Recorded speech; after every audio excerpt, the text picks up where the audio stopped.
Hello, good morning, everybody. Thank you very much for the warm welcome.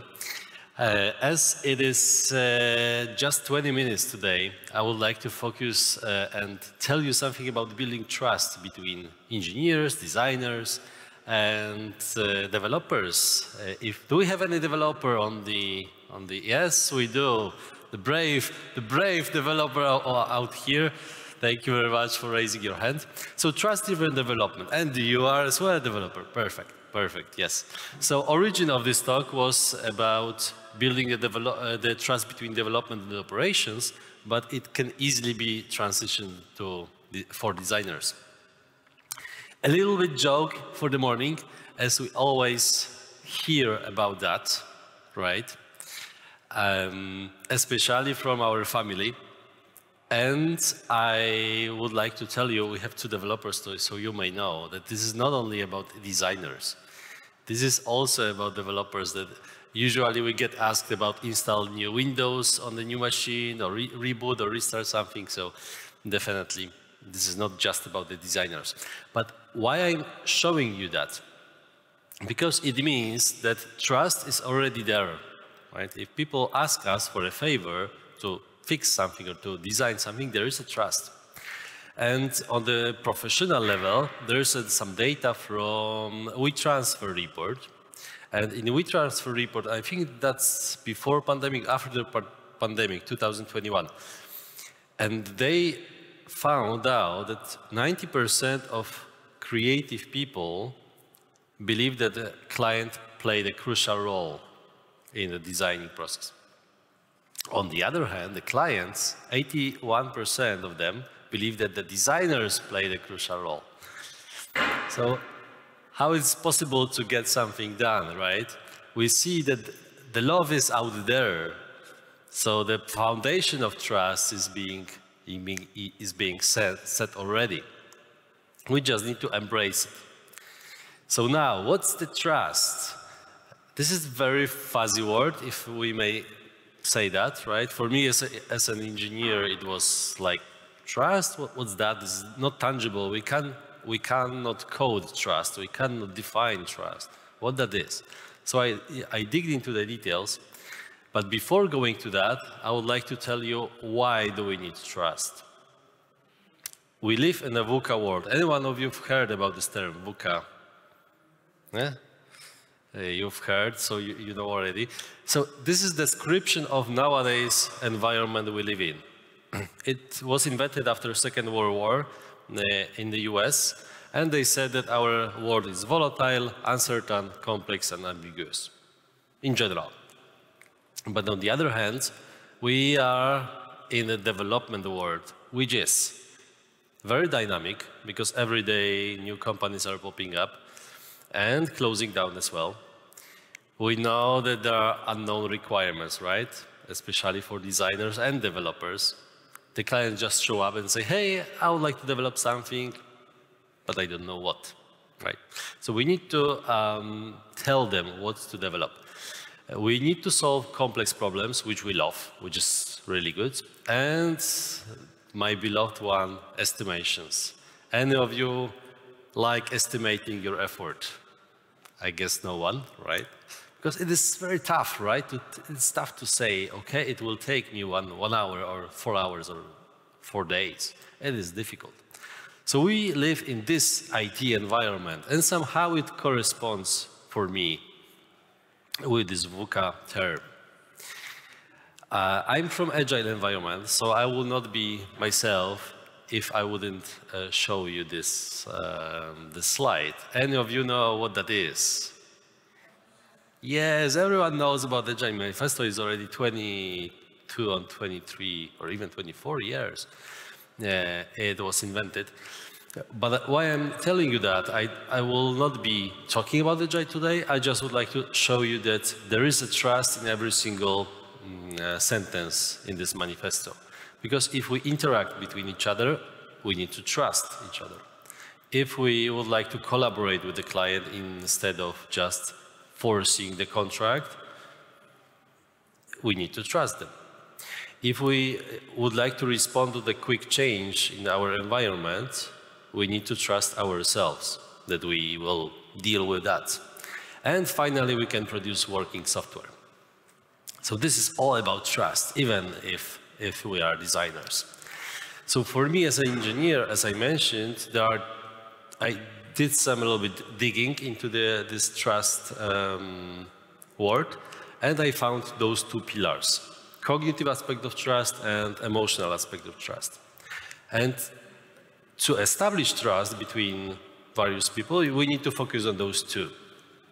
Cognitive aspect of trust is transmitted through thinking. So this is all about our deliverables, all about our skills that we have, all about our experience we got during our career and knowledge we have. We deliver results, especially in our working environment, and then people can trust us that, yes, this person delivered what he or she promised me to. It is visible especially with the C-level executives.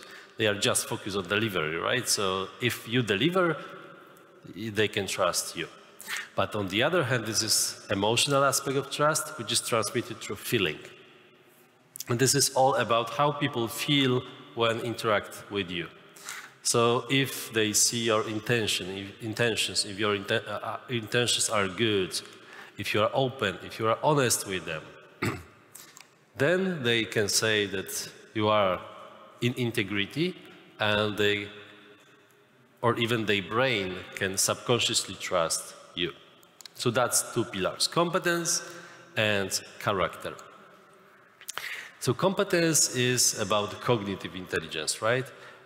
And we all know that, we use it on a daily basis, especially in our technology world. And this is about analysis of data that we have. This is about the language that we use. Not only, I mean, English, Polish, German, and so on, but technical language, designer language. I don't know many design terms, but I can guess that you have all the terms that other people don't understand. So this is about that. And emotional intelligence is something different. Emotional intelligence is to recognize our emotions, where we are, how we feel, and to manage our emotions and understand what we feel. It is also about recognizing and understanding emotions of others. And if we have those two pillars in place, we can embrace our emotional part and build the bridges between ourselves, and our work can be easier. And that's the main crucial aspect, how to break down the silos. Any of you experienced difficulties in silos? Do you work in silos environment in the corporations? Not really. That's good. That's good. It looks like, you know, new ways of working are implemented in your company. I would like to tell you something about the silos. There are many silos in the company, as you can tell. But today, as we are on this designing space, I would like to tell you something about two silos that can be built between engineers and designers. You can tell that the domain of the work is different. Engineers, they are most likely focused on the logic, how the system will be working, and they may not pay attention so much on the pixels and the colors and so on. Versus designers, they are all into the design. It should look very pretty. It should look nice. Clients need to like it. And obviously there is a clash that when designers design something shiny, developers say, oh no, it's not possible to implement, right? What the hell? We will not implement that. Obviously, both sides can adjust, and developers can, you know, for example, learn some new library to implement such nice features and designs, and designers can change a little bit their mind and their mindset. But to do that, I would like to introduce you to the Brené Brown today. Any one of you know Brené? Tomasz know Brené, perfect. Brené is an American psychologist. She did a lot of research about trust, about courage, about shame. I really recommend you to check out her on the internet. And why I'm bringing Brené here? Because she said that trust is not being built in the sweeping big moments. It's being built in a tiny moments every day. So we need to have some airtime with other people every day, very quick, quick meetings, quick catch-ups, in order to build trust progressively. So that's the example. You can have the new joiner into your team, designer or web developer or whoever it is, and you are here. Obviously, at the beginning, everything is happy and shiny, and you would like to welcome this person in your team, but your brain doesn't help you, because subconsciously, this brain search for environment and for search if this, your brain can trust this new guy. And every single moment, every single tiny moment, every day, your brain subconsciously asks the question to you and to the environment. Do I trust this person? Can I trust this person? Every single moment, every day. And hopefully after some time, you can live happy ever after and establish trust. So that's why it's so important. When you design the products and when developers are implementing the products, it's very important to work closely together and be close and pay attention on those two pillars. And those two pillars can be transitioning also to this challenge that we have. Are we creative people or are we analytical people? Is our brain creative or analytical? And I can tell you that it's both. So you can be creative and delivering results with this cognitive aspect of trust, and you can be this is vice versa. So we can be analytical and deliver results, and you can be creative and make people feel better with you. Because analytical part, it's all about analysis and differences. We look on the data, we look on the code, we analyze differences, we process the time and think about the processes, and also we think logically in this. In our part, this is not left and right anymore. They proved that this is not like just easy like this, but in this part of the brain which thinks analytically, that those processes happens. And the creative part of our brain see the similarities. So that's why it's easier for using it for trusting each other, because we seek for similarities. We process the space more. So when we are face to face with someone, our creative brain can be activated. We connect the dots with others, with the topics that we have, with the ideas.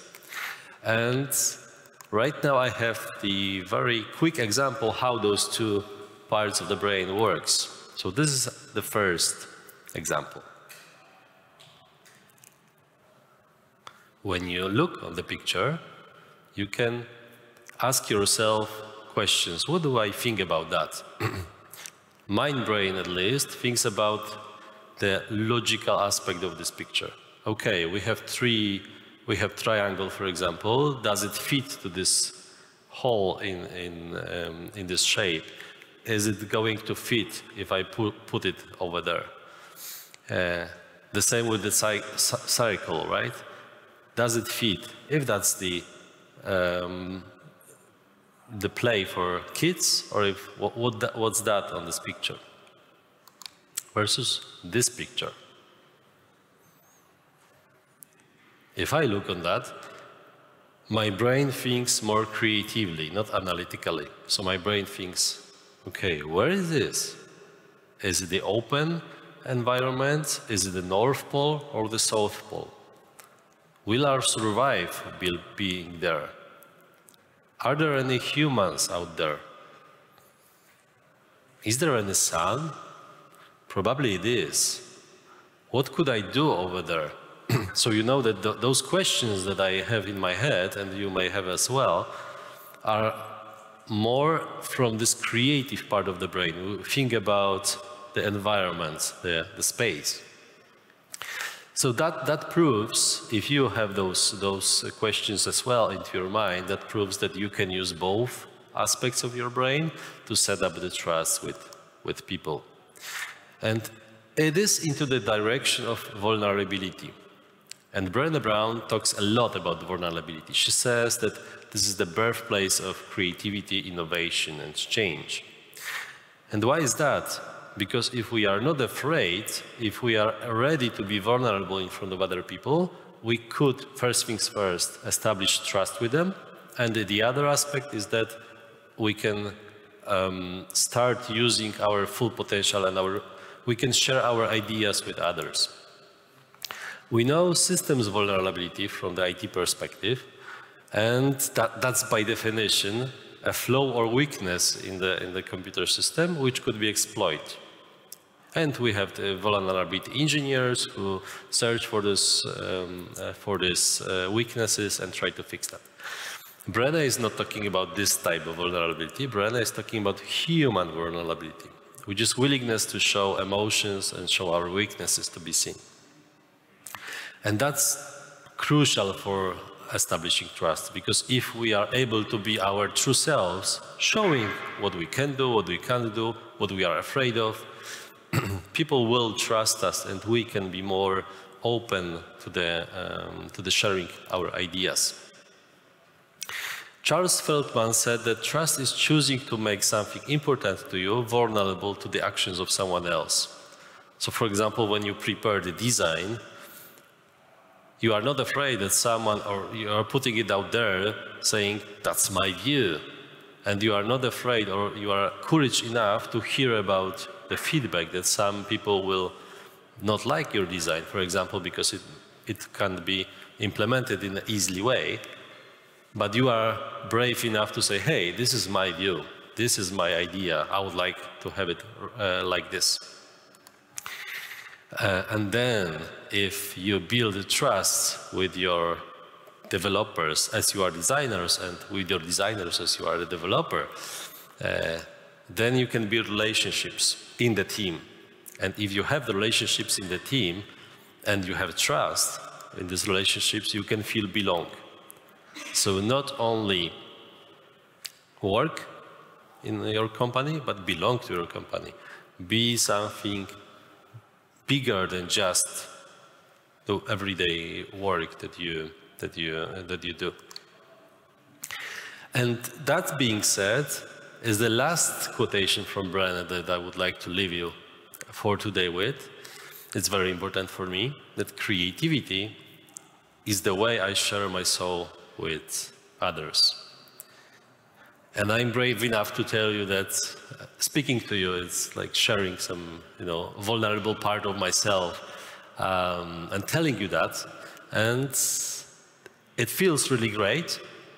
And I encourage you to do the same, to share your vulnerable part with your colleagues, your friends, because it pays off. It pays off when you establish trust, and then you can be more fulfilled at work. So let's stay connected. Thank you very much for this 20 minutes in the morning. And I hope that you will have a good day for this today conference. Thank you very much.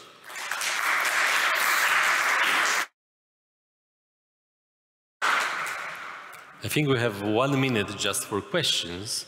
But if only you would like to ask questions now, that's the time.